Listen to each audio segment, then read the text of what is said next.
یہاں مسلمان سے ڈرتا ہے، یعنی ایک مسلمان رفع الیدین کرتے ہوئے آمین اونچی کہتے ہوئے کسی ہندو سکھ عیسائی سے نہیں ڈرتا۔ آپ کسی سکھ کی دکان کے باہر مصلی ڈال لینا اور رفع الیدین سے نماز پڑھیں،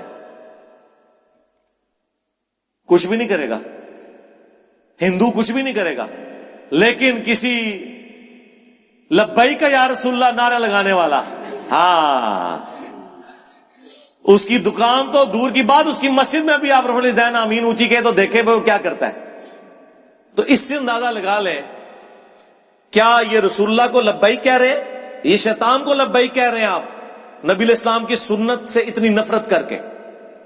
یہ کون سی دین کی خدمت ہو رہی ہے؟ تو اس لیے اپنی آنکھیں کھولیں۔ میں نے آپ کو بہت پہلے بتایا تھا کہ آنے والے دور میں یا تو مسلمان کتاب و سنت کے منہج پہ آئیں گے یا پھر وہ ایتھیسٹ ہوں گے۔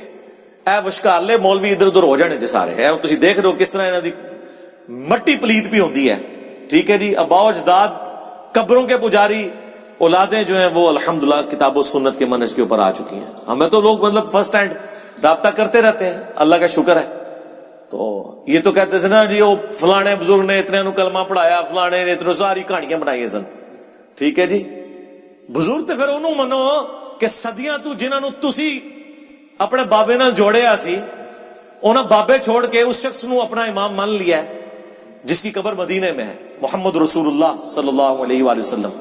صلو علی محمد وآل محمد، اللہم صلی علی محمد وعلی آل محمد واصحاب محمد وازواج محمد وامت محمد اجمعین الی یوم الدین، آمین۔ نماز مقرر وقت پر ادا کرنے کا حکم ہے قرآن میں، مگر حدیث کے مطابق نمازیں جمع بھی کر سکتے ہیں۔ جی قرآن کے مطابق اگر حکم ہے تو قرآن میں ذرا آپ بتائیں کہ قرآن میں نمازوں کے اوقات کتنے آئے ہیں۔ یہ کہانی جو ہے نا وہ حنفی کراتے رہے، قرآن کے مطابق اگر چلنا ہے تو قرآن میں تو نماز کے اوقات بھی 3 ہی آئے ہیں، فجر کا وقت، ظہر اثر دن کی نمازیں اور رات۔ یہ جو تفریق ہے نا 5 نمازوں کی، یہ بھی حدیث میں ہی آئی ہے۔ اگر قرآن پہ رہنا ہے نا کہ جی ان الصلاۃ کانت علی المؤمنین کتابا موقوتا، بے شک نماز مومنین پر وقت باندھا ہوا فرض ہے، اور اس کے بعد وہ کہتے ہیں نمازیں تو 5 ہیں، آپ جمع کیسے کر رہے ہیں؟ تو پھر قرآن میں ہی رہو نا، قرآن میں ہی نماز کے سورہ بنی اسرائیل میں 3 اوقات آئے ہوئے ہیں، فجر، ظہر اثر اور مغرب اور عشاء۔ ہاں نہیں وہ حدیث میں آیا نا داڑ تھلے،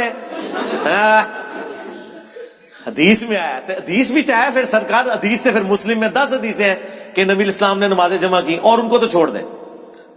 حج کے موقع پر حنفی بھی ظہر اثر عرفات میں جمع کرتے ہیں، اور مغرب اور عشاء آدھی رات میں جا کے مزدلفہ میں پہنچتے ہیں، لوگ جمع کرتے ہیں۔ کیوں؟ کتاب موقوتا کدھر گیا؟ وہ کہتے ہیں نہیں، وہ نبی الاسلام نے تعلیم فرمایا۔ جی دین میں نمازوں کے اوقات وہ ہوں گے جو شارع اسلام بتائیں گے، وہ امام حنیفہ نے یا آپ کے کسی مفتی نے نہیں بتانے۔ تو نبی الاسلام کی حدیث ہے مسلم شریف میں، اوپر تلے 10 حدیث ہیں، 1628 سے لے کے 1637 تک، کہ بغیر خوف کے، بغیر بارش کے مدینہ شریف میں، یعنی بغیر سفر کے، ظہر اثر جمع کی نبی الاسلام نے، اور مغرب اور عشاء۔ اور ابن عباس سے جب تابعین نے پوچھا کیوں کیا، فرمایا اس لیے تاکہ امت کے لیے آسانی ہو جائے اور کوئی تنگی باقی نہ رہے۔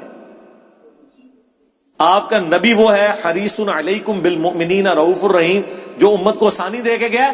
مولوی نے نا کام ڈال دیے بیچ میں، نمازوں کو جمع کرنا۔ اس حوالے سے جتنی تفصیلات ہیں میری ویڈیو آپ دیکھ لیں۔ نماز میں اگر امام کی تیسری رکعت ہے اور ہماری دوسری ہے تو ہم باقی نماز کس ترتیب سے پڑھیں گے؟ یہ بالکل واضح ہے میرے بھائی، تیسری ہے دوسری ہے، اس کو چھوڑیں۔ جب آپ امام کے ساتھ شامل ہوئے نا، جو آپ امام کے پیچھے شروع کر رہے ہیں نا وہ آپ کی پہلی ہے، ٹھیک ہے جی۔ تو اگر امام نے 3 کے بعد سلام پھیر دیا ہے، مغرب کی نماز ہے سپوز، آپ نے 2 پڑھی ہوئی ہیں تو اب آپ کی 1 رہتی ہے۔ اگر آپ نے امام کے پیچھے 1 پڑھی ہوئی ہے تو اب آپ کی 2 رہتی ہیں۔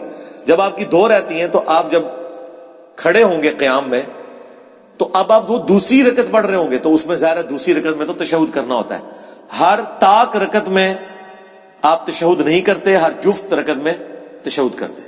البتہ اس کے اندر جو کچھ پڑھ رہے ہیں نا وہ اس میں آپ کو رائٹ ہے، آپ جس طرح مرضی صرف سورہ فاتحہ بھی پڑھ لیں کافی ہے، اور اگر آپ ثنا پڑھنا چاہتے ہیں آپ کی اپنی مرضی ہے۔ ثنا کی ویسے ضرورت نہیں ہے، اس کی وجہ ہے کہ ثنا ہے دعائے استفتاح، نماز شروع کرنے کی دعا. تو نماز تو آپ پہلے شروع کر چکے ہیں. اب جو امام کے بعد آپ کھڑے ہو کے اپنی رکعت پوری کر رہے ہیں وہ آپ کی پہلی رکعت ہے ہی نہیں, اس میں ثنا کا تو تک ہی نہیں بنتا. سورہ فاتحہ پڑھ لیں, ایک سورت ملا لیں. نبی علیہ السلام نے تو چاروں رکعتوں میں بھی سورت ملائی ہے, بخاری مسلم میں ہے. یہ فرض کی آخری 2 رکعتوں میں سورت نہ ملانا یہ جواز کی حد تک ہے, ملا بھی سکتے ہیں. درود شریف نہ پڑھنا درمیانی رکعت میں عبدو و رسولو کے بعد کھڑے ہونا یہ جواز کی حد تک ہے, نبی علیہ السلام نے پڑھا بھی ہے. تو کوئی مسئلہ نہیں, جو آپ کی رکھتے ہیں آپ اس ترتیب سے پڑھیں.